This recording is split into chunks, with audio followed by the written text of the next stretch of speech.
Hello everybody, welcome back to my channel. My name is Queenie for those who don't know me, reviewing Love Island Season 12, Episode 54. Before I get into it, please make sure to like this video, subscribe and hit the bell, and leave a comment down below. If I'm rushing through some details, I apologize. I need to go back and finish binging The Perfect Match because I will be reviewing that over on the Reality Recap. If you're not subscribed, please subscribe. Thank you very much. Guys, by episode 2, it's already getting a little spicy.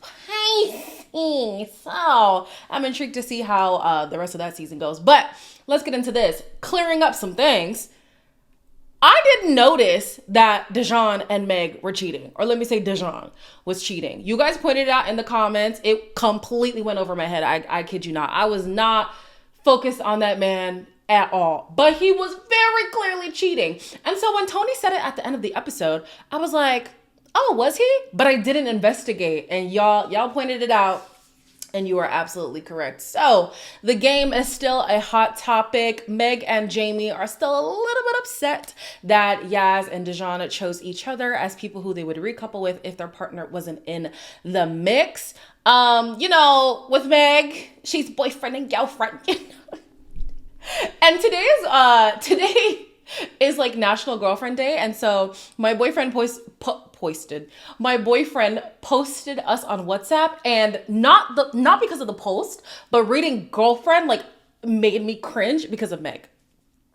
Seeing the word girlfriend or boyfriend now gives me the ick because of Meg. She says it so much. She's like, oh yeah, he came at me and he was just very upset. But we're boyfriend and girlfriend, so Meg, that doesn't absolve him of his behavior. There's more to life than being boyfriend and girlfriend. Like, I actually can't let this woman stress me like this. I can't. I cannot do that. So anyways, Jamie, on the other hand, he is concerned that there could be more feelings there because of the back and forth he sees often between Dejon and Yasmin. He feels like, okay, is the animosity actually obsession, which is crazy to say. I think he was being facetious because he was around the boys, but I'm like, don't give nobody no damn ammo. You never do that in a relationship. Don't give somebody too many negative concerns you have about your partner, because when y'all are good, they're going to use that stuff still. They're either going to hold on to it, or they can use that to say, oh, by the way, did you hear that he said, just don't. So for him to say, oh, is she obsessed? I think he could have just been like, oh, it kind of just hit me a little bit. I'm thinking, are there residual feelings there? You know what? I'll just have that conversation with her and leave it there. Everybody knows you're upset. So that's not up for debate. But to insinuate that she's obsessed with him, joke or not, to me, I was like, Jamie, wrong move. So the boys are actually deciding to stay true to their promise to, oh my gosh, what's his name? Jamie, and not spill the beans. The birdies were asking questions, and she didn't know for certain, being Meg, but she pieced together that Yasmin probably put Dejon as well, which is why Jamie might be in a mood, and which is why Ty doesn't want to talk about the situation. Dejon ends up talking to Megan, and he says Meg would have popped off whether or not he explained, because Megan is like, you elaborating just didn't help the matter. And he's like, oh, she would have been mad regardless. She was really coming at me. And she really wasn't coming to him on smoke, which is a typical thing for Meg to do. But this time around, she wasn't barking at him like that. So why he just wants to paint her in this bad light is just, it's just wild. This is your girlfriend. He also continues to say that Meg was deliberately trying to make him look bad. I don't know what kind of benefit she gets from that. Meg is always trying to make sure that y'all look good. The best, actually. You have to be the perfect couple, according to him and according to Meg. So why he even thinks that she would attempt to make him look bad is just crazy to me. And then he's like, I'm the most honest guy. I've always been honest. What? I don't like that my reputation is the opposite and stuff. As if honesty, which I know is so odd to say because, Lord, our society is just so warped. Even honesty can be weaponized. So just because somebody is honest doesn't mean they don't have like malintent sometimes. And so, yeah, sure, you could be honest, but you're quite callous and rude. Like how, like I'm thinking immediately to that one kissing game where he's like, oh, but did I squeeze the girls' butts though? Like, yes, you're being honest, but you're rude and you're disrespectful. So you can honestly save your honesty. The next day, the guys get sent off to plan final dates for the girls. Not gonna lie to you guys, a part of it I missed. I don't know what happened to my ITV, but I could have missed some stuff. During this time though, Meg decides to have a conversation with Yasmin, and Yasmin is like, listen, we have explored something romantic. You know, you were there. So of all the people here, he's the one that I had considered at one time. I don't really see that with anybody else. So if I would have picked anybody, it would be him. Does that mean I want him now? No. Does that mean y'all should kick off right now? No. But that's who I would have picked. Dejon's logic is similar, but his approach was just so off. Like he was so ready to belittle Meg, to shut down her feelings, to invalidate everything that she's trying to explain to him. And so, yeah, I think the explanation makes complete sense, but everybody just took it wrong. Jamie didn't just compose himself and investigate before getting irritated. Dejon just didn't even want to hear anything that Meg had to say. Granted, Meg was in her feelings regardless. I don't think that she would have popped off in the way that Dejon is saying that she would have. But like Dejon is the one who made the situation so much worse. And then we see him talk to the guys and he essentially says the same thing that Yasmin was saying, but he speaks in a different manner. He's not combative. He's not aggressive. He's not shutting people down when they weigh in. And it's like, if you would just communicate like this to Meg, maybe things wouldn't have blown up the way that they did. I also wanted to say, I didn't like the way that Dejon was framing Meg in the conversation with the boys, because he was so determined to make her the villain. He was like, oh, you know, we had the baby challenge. It was so good. We left it being so happy. At least I did. And then this is me paraphrasing. And then after the challenge, I was so happy. And then she comes and she wants to start an argument. And really? The man who was pissy about the one question they got wrong before the last one in the entire game. The man who was cheating to ensure that they won the game. She's the one who had a problem, not you? Okay. And then you're the one doing all this rah-rah, and literally Meg is just trying to find answers. Meg was irritated, but she did not come on smoke. She didn't. Dejon came on smoke, and Dejon tried to make her look bad, and he's again trying to make her look bad, being like, yo, I didn't even want an argument. I came in peace. She came on some rah-rah, and then I had to quell the disagreement or whatever. He's just, Somebody asked me a few episodes ago to explain why I don't like Dejon. Number one, I don't have to explain why I don't like anybody, but you're telling me you're watching this whole season and you don't see where Dejon goes wrong in a lot of these like interactions with people? I'm scared for you, honestly. Forget Meg. I'm scared for people who look at Dejon and genuinely don't see anything wrong. At least with Meg, she's getting kissed up on, rubbed up on, she's in a contained environment where your reality is a little bit skewed. Y'all are looking at this man with clear eyes and you don't see nothing wrong. Okay. Fast forward to the final dates. Guys, I'll be so honest. I think the Harry and Shakira propaganda is working on me. I think it is. You know why? Harry's still a dirty dog, okay? But the matching hats that he chose for them was very like quintessentially them. And then for him to pick a gift that, yes, matched her jewelry, because the guys are like, oh, I picked gold because you always wear gold. But he picked something that was like sentimental to her. He saw a turtle. Turtles mean a lot to her, whatever. Like it was just, it might be working on me, guys. I don't want them to be together, but I do think that they just get on. It works. It unfortunately works. Let's move on before I start thinking some more problematic things. Ty's food looked the best. I think he made gnocchi or something. Yeah, his food looked really good. He also bought a necklace to match the jewelry that she already has. Tony was taken on the terrace by Cash. She was like, She was like, oh, you brought me to my favorite place. This is better than the floor. And he essentially was saying she should have never been on the floor in the first place. Hey, it is an upgrade, that's for sure.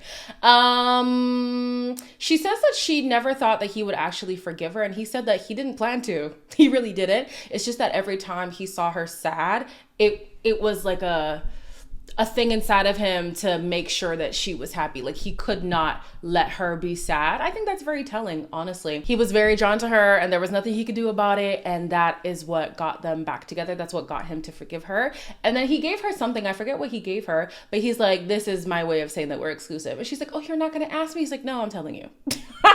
I loved it. That's what my boyfriend did to me. In the early stages, he was like, do you tell people you're in a relationship? And I was like, no, not really. He's like, oh, because I tell people you're my girlfriend. So yeah, we go together. I said, oh, I'm going to need you to ask me formally, which he did.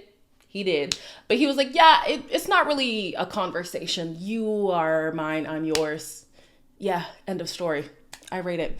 Then we have Connor. What did Connor do? He updated the bracelets that they have. I didn't get a clear look on them, but they're still red, so they kind of look the same.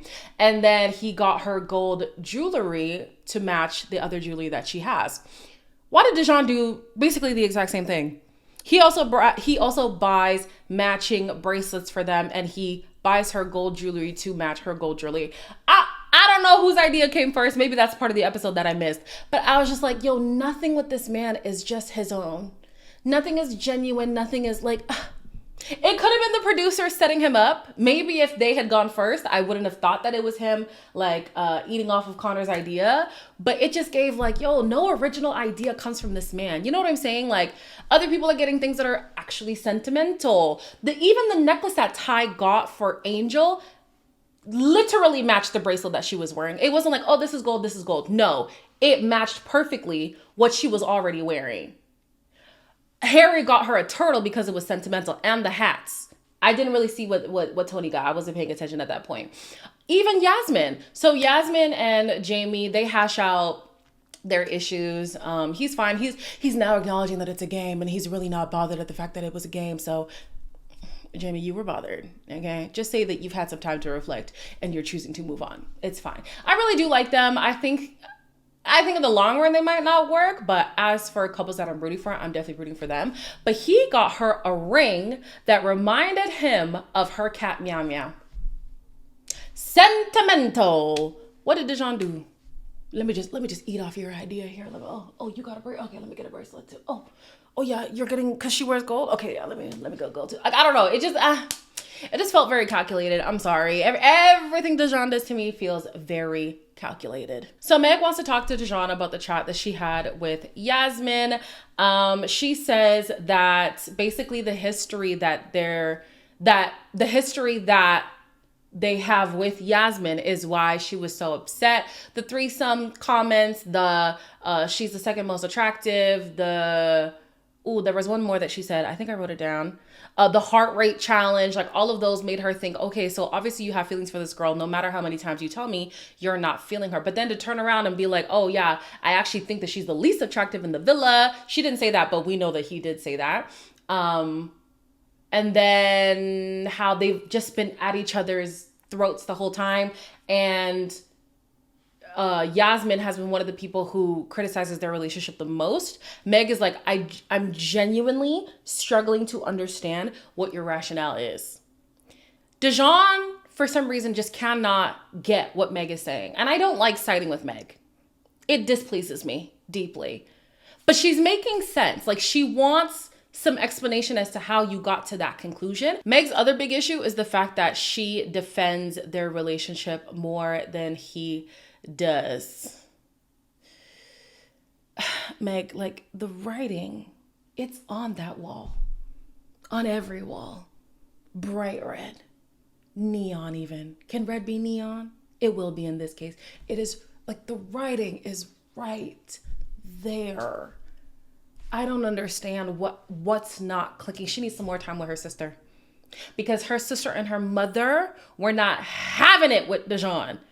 Or maybe one of her friends, because she even was pushing back at her family. Maybe one of her friends needs to sit her down, compile all of the evidence, actually show her the times that he not only was doing a madness with other women, but how he like dismisses her feelings time and time again. And he does it again here. He's like, okay, well, if you're going to keep cutting me off and if you're not going to let me have my say, then let's just sit here in silence. Okay, fine. She's pouting. He pulls her in, doesn't ask. He pulls her in. She's clearly still irritated. You know, it's really crazy how you were just coming at me. She's literally agreeing to be silent with you. She doesn't want to be close with you, but she's there. She's being silent. You pull her against her will, and now you're still coming at her. And she's like, bro, what is actually going on? No. Let's sit in silence. Let's sit in silence. You broke the set.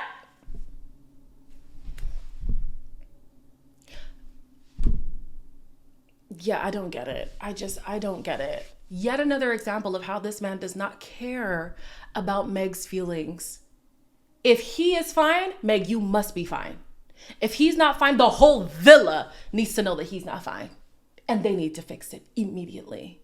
If you have a good point in an argument, he's going to try to overtalk you because he knows he cannot win against you. And when he's seeing that he's not really getting much ground, he's just going to walk away. He's going to end it. Like Dejon, it's so textbook with him at this point. Like we know all of his tactics. We know all of his moves. And somehow it still works on Meg. And I hate that for her. Honestly, Meg is not my favorite, but I still hate that for her. Anyways, they get a text and they hear that, I always want to say America, the public has been voting for, I don't think they know what the vote was for. Did they know what the vote was for? Anyways, the public has been voting and the bottom couple, to my surprise, was Megan and Connor. When I reflect on it, I think it does make sense. I don't think Connor had a lot of popularity. And then Megan, people did not like the fact that she got a second chance, especially because it wasn't somebody who people were rooting for to come back in the show. And then they kept breaking the fourth wall and everything. So it was like, no, get her out of here. But I honestly, in the moment, thought Angel and Ty. I wrote down Angel and Ty. But then I remember Ty did get favorite boy alongside Cash. So that does make sense. I honestly did not think Megan Dejon. There are so many pick-me's in this world. I don't expect a pick-me to be criticized for her pick-me-ness. Yeah, so we still got 2 more days with them. What was the trailer on Sunday night? All of the ex-Islanders are coming back. With the way these people have been unfiltered, I need them to keep that same energy. Release the clip. I want it all. I want it all.